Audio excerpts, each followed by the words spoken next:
Pa, sobrang intense na mga tropa ng ulan, mga tropa. Let's go, let's go. Sa... Oo nga, mga tropa. Yung... Tara. Tara.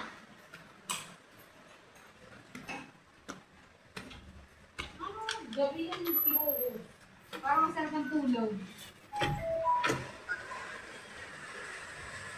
Ang tanong, bukas tayo bintana. Sarado ba?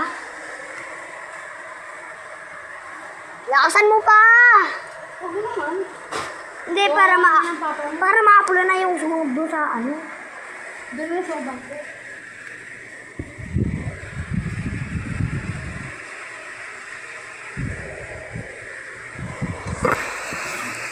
So, ayan mga tropa. Papatingin ko sa inyo itong itong kotse ko. Ano siya mga tropa? Baterya siya. Tapos, ayan. Ayan lang.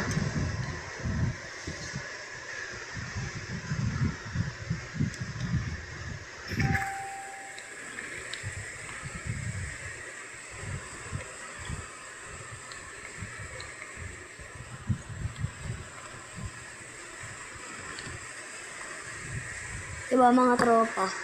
Sulit na rin yung 150. Tapos ayan lang. Tapos dito. Tapos may screw pa yan. Tanggalin nyo lang. Tapos lagyan ng battery. Tapos screw nyo ulit.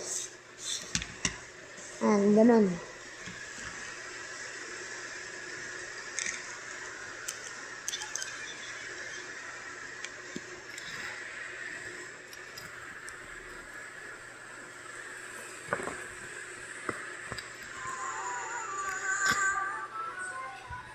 Stop natin.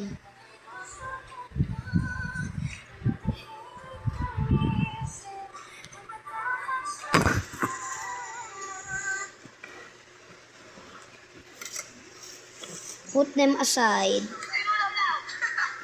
So, ayan.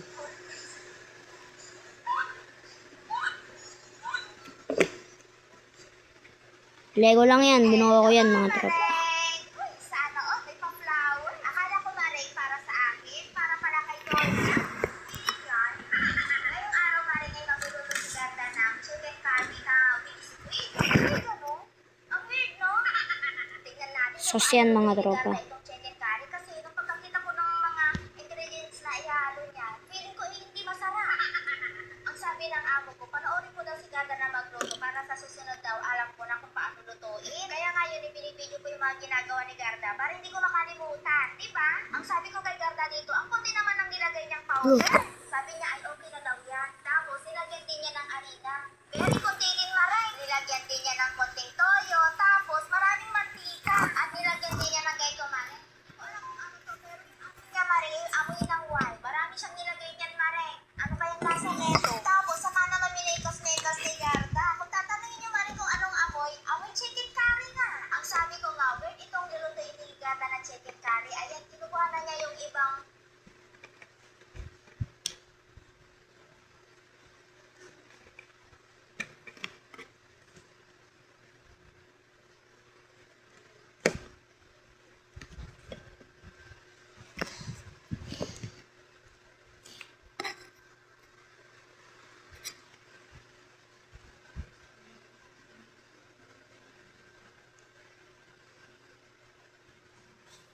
Sa mga tropa. Bye muna. Bye.